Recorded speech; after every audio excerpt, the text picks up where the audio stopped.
So you've decided to purchase a domain name for your brand, which is excellent. Purchasing a domain name can be a great way to increase your revenue and increase awareness about your product or service or whatever it is that you have to say.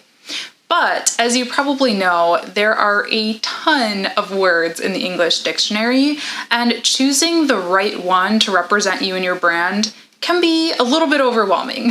So we've got a few steps that will help you come up with the perfect domain name for your brand right here. So step one is just to kind of have a brain dump or a free write.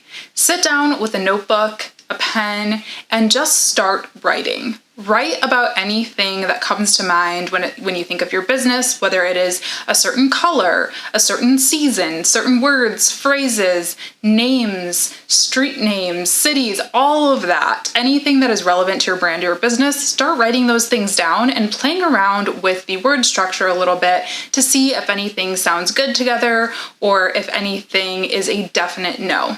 Now, when you're really stuck, there's a few things that you can do. Just open up a book, specifically a dictionary or a thesaurus. Those can be great resources when you're stuck and you're not really sure which word you want to go with.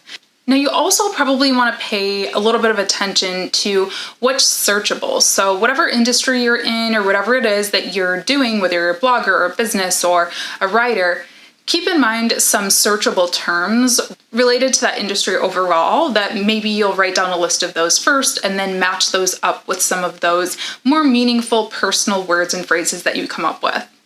Step two, research. Now, this is a bit more of the boring part. You got over the creative stuff and now it's time to get to business.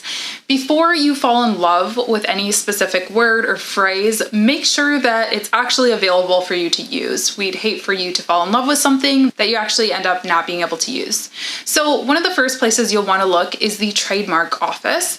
You can find their website just by searching for it online, and you'll be able to see if anyone has a trademark over that specific brand name first, because when somebody else owns a trademark to something, you will be best not to buy their domain name, even if it's available, because they can come back and get it from you and you'll lose everything that you worked so hard for. So make sure that it's not trademarked first step. Now, if it is available, it's not trademarked, you'll want to then go to good old Google and do a little bit of research and see if any other similar brands are out there using that name.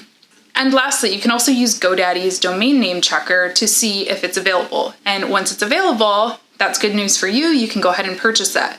Now, another thing you want to think of too when you're doing all of this researching is social handles. So even if the domain name is available, you may also want to make sure that a social media handle, for Instagram, for Twitter, for Facebook, whatever platforms you are planning to be active on, are also available.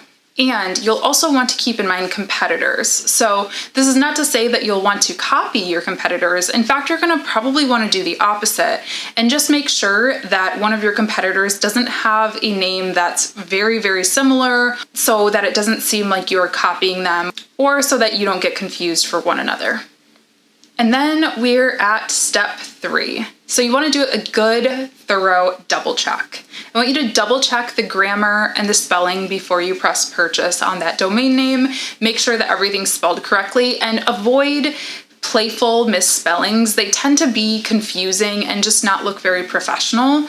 So make sure you're spelling things correctly, the grammar is right, it makes sense in a sentence, all of that good stuff. And then you'll also want to do some user testing, if you will. You might want to grab a couple of friends or colleagues or family members and just get their feedback on the name. Make sure that they're able to easily spell it and pronounce it if you ask them to, because while it might mean something deep and meaningful to you, other people might not immediately understand it or know how to share it or spell it, and that's really important.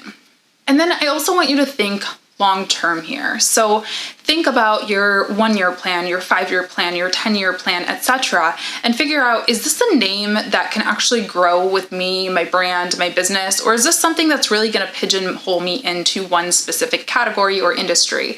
And there are pros and cons to both sides of that. Being really niche and having a very specific purpose can be good, especially when it comes to search rankings. But if you're looking to grow a business or a brand long term, you might not want to box yourself into one specific thing.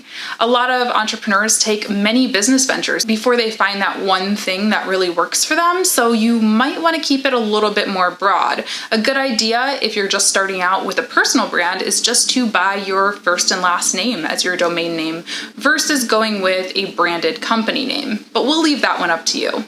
So if this video was helpful for you, go ahead and leave us a thumbs up down below. And if you're stuck with finding your perfect domain name, go ahead and give us a shout. We'd be happy to help. Go ahead and visit us at seahawkmedia.com to learn more about all of our WordPress and website solutions, and we'll talk to you in the next video. Bye.